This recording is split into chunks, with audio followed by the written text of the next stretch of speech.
இங்க ஏடி அப்படிங்கிற ஒரு லக்ஸரியான காரை கொள்ளையடிக்கிறதுக்காக அந்த கார் பக்கத்துல வந்து நிக்கிறான். சுத்தியும் யாரும் இல்லாத நோட் பண்ணிட்டு அந்த காரோட டோர திறந்து உள்ள போயிடுறான். உள்ள போனவன அந்த காருக்குள்ள ஏதாவது எக்ஸ்பென்சிவான பொருள் கிடைக்குமா அப்படின்னு சொல்லிட்டு தேட ஆரம்பிக்கிறான். ஆனா உள்ள அப்படி எதுவுமே கிடைக்கல. சரி வெளியிலயாச்சும் போகலான்னு டோரை ஓபன் பண்ண ட்ரை பண்றான். அப்பதான் ஒரு ட்விஸ்ட் என்னன்னா டோர் திறக்கல. இதனால ஏடிஎம்ஏ கொஞ்சம் பதட்டப்பட்டாலுமே தப்பிக்க ஏதாவது வழி இருக்கும் அப்படின்னு சொல்லிட்டு ஒரு நம்பிக்கையோட தேட ஆரம்பிக்கிறான். அப்ப எந்த வழியும் இல்லாதால கோவமான ஏடிஎம்ஏ பயங்கர ஆக்ரோஷத்தோட அந்த கண்ணாடியை உடைக்க ட்ரை பண்றான். ஆனா அதுவுமே வேலைக்கு ஆகல.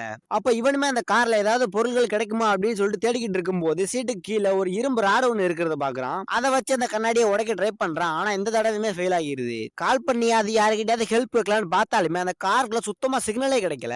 அப்ப அந்த காரோட டிஸ்பிளேல யாரோ கால் பண்றாங்க. ஏடியுமே வேகமா போய் அதை அட்டன் பண்றான். யாரு பேசுறான்னு பார்த்தா வேற யாருமே இல்ல. அந்த காரோட ஓனர் தான் இப்ப கால் பண்ணிருப்பான். ஆக்சுவலா இந்த காரை அவன் தான் டிசைன் பண்ணிருப்பான். அந்த காரோட மொத்த கண்ட்ரோலுமே இப்ப அவங்கிட்ட தான் இருக்கும். கால் பண்ணவனு ஏடியை டென்ஷன் பண்ற மாதிரியே பேசுறான். கோவமான ஏடியுமே அவன் கிட்ட இருக்க ஒரு கண்ணை வச்சு அந்த கிளாஸ்ல ஷூட் பண்றான். ஆனா அந்த கிளாஸ் புல்லட் ப்ரூஃப் கிளாஸா இருந்ததால அந்த புல்லட் ரிட்டர்ன் ஆகி இவன் கால்ல வந்து பாஞ்சிருது. புல்லட் பட்டதால அவனோட கால்ல இப்ப நிறைய பிளட் லீக் ஆக ஆரம்பிச்சு கொஞ்ச நேரத்துல அவன் அன்கான்சியஸ் ஆகி அந்த இடத்துல மயங்கிடுறான். கண்ணு முடிச்சு பார்த்தா அவனோட கால்ல ஏற்பட்ட காயத்துக்கு யாரோ கட்டு போட்டிருக்காங்க. யாரான்னு பார்த்தா வேற யாரும் கிடையாது, அந்த காரோட ஓனர் தான். அவன் மயங்கி இருந்து நேரமா பார்த்து இந்த ஓனர் தான் இந்த வேலையை பார்த்திருப்பாரு. அப்போ இவனு ரொம்ப நேரமா உள்ளே இருந்ததால பசிக்க ஆரம்பிக்குது. இவனு எனக்கு பசிக்குது அப்படின்னு சொன்னதுமே அந்த கார்ல இருக்கிற ஒரு ஸ்பேஸ் தானாவே ஓபன் ஆகுது. உள்ள ஒரு குக்கி இருக்கு. இவனுமே அதை வேகமா எடுக்கும் போது அந்த சைடு அந்த காரோட கண்ட்ரோல் சுவிட்ச் இருக்கிறத நோட் பண்றான். இந்த மாதிரியான நிறைய மூவி இன்ட்ரெஸ்டான வீடியோஸ்கள் பாக்குறதுக்கு மறக்காம நம்ம சேனலை சப்ஸ்கிரைப் பண்ணிருங்க.